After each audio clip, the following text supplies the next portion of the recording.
Your majesty, जब आप इस खत को पढ़ना शुरू करेंगे तो आपका शाही दिल एक बादे सबा की तरह ताज़ा हो जाएगा। दुआ है कि सब लोग आपके दर पर सजदा करें, आपका सिंहासन ऊंचा हो, सभी राजाओं की महानता के बीच योर मैजेस्टी सबसे महान हो। मुझे आपके राजदूत सर थॉमस रो, जो आपका भरोसेमंद सेवक बनने के पूरी तरह काबिल हैं, के हाथों से आपका खत और आपके तोहफे मिले। ये मेरे जानिब आपकी मोहब्बत और दोस्ती का बायस है। इन पर मेरी आंखें इस कदर टिक गई कि मैं उन्हें आसानी से किसी और चीज़ पर टिका न पाया। मैं इन तोहफों को दिल से और बेहद खुशी से कबूल करता हूँ। आपके शाही खुलूस के बाद मैंने अपनी सल्तनत के सभी सूबों और बंदरगाहों को हुक्म दिया है कि आपकी सभी व्यापारी और आपके दोस्त जिस भी जगह पर रहना चाहें, उन्हें बिना किसी रोक टोक के आज़ादी और निगहबानी मिले, और वे जिस किसी भी बंदरगाह पर पहुँचे वहाँ ना तो कोई पुर्तगाली और ना ही कोई और उनकी शांति में खलल डालने की गुस्ताखी करे। मैंने अपने सब हाकिमों को हुक्म दिया है कि आपके लोग जिस भी शहर में रहें, उन्हें खरीद फरोख्त और अपनी मर्जी से अपने देश आने जाने और सफ़र करने की आज़ादी हो। योर मैजेस्टी खुद अक्लमंद है और कम हरफों में लिखा ज़्यादा समझ सकते हैं, यूं कि मुझे और लिखने की ज़रूरत नहीं। जन्नत का खुदा आपका और मेरा इकबाल बुलंद करे। नमस्कार, मेरा नाम है आस्था और आप देख रहे हैं तारीख, जिसमें हम सुनाते हैं उस दिन से जुड़ी भारत की ऐतिहासिक कहानियाँ। आज 11 फरवरी है और आज का संबंध है उस लेटर से जिसे हमने तारीख के इंट्रो से पहले पढ़ा। Brought to you by Kuku FM. Download the app now. शुरुआत से पहले आपको बता दें कि तारीख के इस एपिसोड के पार्टनर हैं कुकू एफएम। यहाँ आपको देश दुनिया, साहित्य, समाज, दर्शन, विज्ञान समेत कई विधाओं में ऑडियो बुक्स का खजाना मिलता है।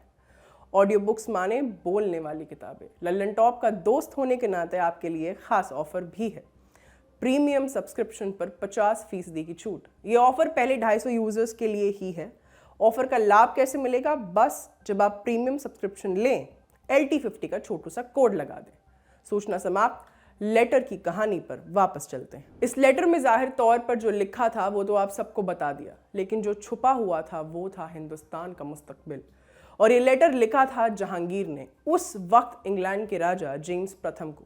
चलिए पूरी दास्तान शुरू से शुरू करते हैं। दास्तान दुनिया के आज तक के शायद सबसे बड़े कॉरपोरेट हाउस की, जो इस्टेब्लिश हुआ था इंडिया में। न रिलायंस, टाटा, अंबानी या बिरला, नहीं, हम बात कर रहे हैं ईस्ट इंडिया कंपनी की। ईस्ट इंडिया कंपनी जिसका पहला प्रेम इंडिया नहीं, पुर्तगालियों और डच की तरह ही स्पाइस आइलैंड था। स्पाइस आइलैंड बोले तो मालुकू द्वीप समूह। अब अगर आपको मालुकू द्वीप समूह से भी कुछ आइडिया नहीं हुआ तो जानिए इंडोनेशिया और आसपास का इलाका। यहाँ जायफल और लौंग जैसे मसालों की खान थी और इन मसालों की यूरोप में बहुत मांग थी। खैर, अब बकवास तो बंदी को इग्नोर कीजिए और आगे की इंटरेस्टिंग स्टोरी पर गौर कीजिए। तो मसालों के चलते ईस्ट इंडिया कंपनी ने रुख किया मालुकू आइलैंड की ओर, लेकिन वहां पर तो पहले ही पुर्तगालियों, स्पेनिशों और डच का ठिया था। तो मुंह की खाकर और अपना सा मुंह बनाकर EIC ने कदम थोड़े पीछे हटाए और पाया कि वहां पर था इंडिया, बोले तो हिंदुस्तान। आगे की इंटरेस्टिंग कहानी सुनाने से पहले दास्तान को इतिहास बनाते हैं और इसमें कुछ तारीखें जोड़ते हैं। तो 17वीं शताब्दी तक स्पेन, पुर्तगाल और नेदरलैंड का भारतीय उपमहाद्वीप में बोलबाला था। ब्रिटेन का नामो निशान न था। 1600 में अंग्रेजी व्यापारियों के एक समूह ने एलिजाबेथ प्रथम से एक शाही चार्टर की अनुमति मांगी। चार्टर जो उन्हें व्यापार पर एकाधिकार के बदले में ईस्ट इंडीज की यात्रा करने का शाही अधिकार देता था।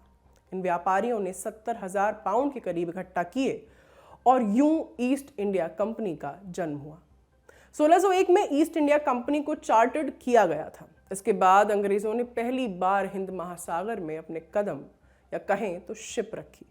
जावा, जकार्ता वगैरह में पांव पसारने के असफल प्रयासों के बाद इंग्लैंड के तत्कालीन राजा जेम्स प्रथम ने सर थॉमस रो से कहा कि वो हिंदुस्तान में मुगल बादशाह जहांगीर से मिले। ये सलाह 1614 में दी गई थी और ये मुलाकात कैसी रही होगी, इसका जवाब उस लेटर में ही छपा है जो हमने शुरुआत में पढ़ा था, जो जहांगीर ने जेम्स प्रथम को लिखा था और जिसमें सर थॉमस रो को जेम्स प्रथम का एक कुशल और डिजर्विंग सेवक कहा गया था।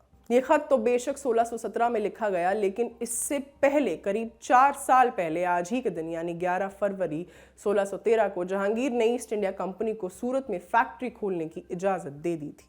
तो आइंदा आप जब भी 11 फरवरी 1613 की इस तारीख को याद करें तो साथ में गुरु मूवी के दरवाजे में टांग अड़ाने वाले डायलॉग को भी ज़रूर याद कर लें, क्योंकि ये वही इंसिडेंट था जिसके लिए कहा जा सकता है कि अंग्रेज़ों ने भारत की एंट्री के लिए खुलने वाले दरवाजे पर टांग अड़ा दी थी। After that it was just a matter of time. अब आप पूछेंगे कि थॉमस रो को जहांगीर से मिलने की सलाह मिली सन 1614 में। जहांगीर ने योर मैजेस्टी को लेटर लिखा 1617 में, तो सूरत में फैक्ट्री खोलने की इजाजत 1613 में ही कैसे मिल गई? तो आगे की स्टोरी जानने से पहले जरा अभी तक की टाइमलाइन पर फिर से डिस्कस कर लिया जाए। देखिए, बेशक EIC के लिए इंडिया प्रथम प्रेरणा था, लेकिन फिर भी जब वो यूरोप से इंडोनेशिया जा ही रहे थे तो सोचा क्यों ना बीच में पड़ने वाले देशों, शहरों, सूबों के साथ भी अच्छे रिलेशंस बना लिए जाएं। कुछ बिजनेस यहाँ से भी मिल जाए तो क्या ही दिक्कत। तो इसी के चलते EIC ने पहले आंध्र प्रदेश के मसौलीपट्टनम और उसके बाद गुजरात के सूरत में अपनी फैक्ट्री स्थापित कर ली। बेशक उनको फैक्ट्री स्थापित करने की इजाज़त तो मिल गई और इतने से शायद वो खुश भी थे, लेकिन जब उनको अपने स्पाइस आइलैंड वाले प्लान में सफलता ना मिलती दिखी तो उन्हें ज़रूरत थी एक एयर टाइट प्लान बी की, और वो प्लान बी था इंडिया। यहाँ पहले से ही उनके कुछ एस्टैब्लिशमेंट्स तो थे ही, बस अब मैनेजमेंट की भाषा में कहें तो ज़रूरत थी अच्छे PR यानी पब्लिक रिलेशन और कॉन्टैक्ट्स की। और हिंदुस्तान में रहते हुए अगर हिंदुस्तान का बादशाह ही सर पर हाथ रखते तो इसी के वास्ते संसद सदस्य सर थॉमस रो को डिप्लोमैट बनाकर जहांगीर से मिलने के लिए भेजा गया। एंड एज दे से, rest is history. Well, literally. इसके बाद कंपनी ने अपना ध्यान काली मिर्च और अन्य मसालों से पहले रेशम और अंततः चाय पर स्थानांतरित कर दिया। यूं EIC और फारस, चीन और एशिया के इलाकों में फैलता चला गया। औरंगजेब की मौत यानी करीब 1 सदी के बीत जाने तक भी भारत में EIC का उतना प्रचार प्रसार नहीं हो पाया था, या कहें कि प्रचार प्रसार तो हुआ था तो भी एक व्यापारी की तरह, भारत भाग्य विधाता की तरह नहीं। लेकिन उसके बाद एक तरफ मुगल साम्राज्य से कुटता गया और कंपनी के क्षेत्र और अधिकारी दोनों का विस्तार होता गया, इस हद तक कि उसके पास एक समय अपनी खुद की सेना थी, वो भी छोटी मोटी नहीं। अपने पीक पर तो इसमें 2.5 लाख से ज्यादा सैनिक थे। तब ब्रिटेन की स्थायी सेना में इससे आधे सैनिक भी नहीं थे। नेशनल ज्योग्राफिक के एक आर्टिकल के अनुसार शाही चार्टर के चलते EIC को युद्ध की भी अनुमति थी। पहले तो EIC ने इस अनुमति को अपने डिफेंस के लिए इस्तेमाल किया, लेकिन 1757 में इसमें इस छूट के चलते बंगाल के पूरे मुगल राज्य पर नियंत्रण कर लिया।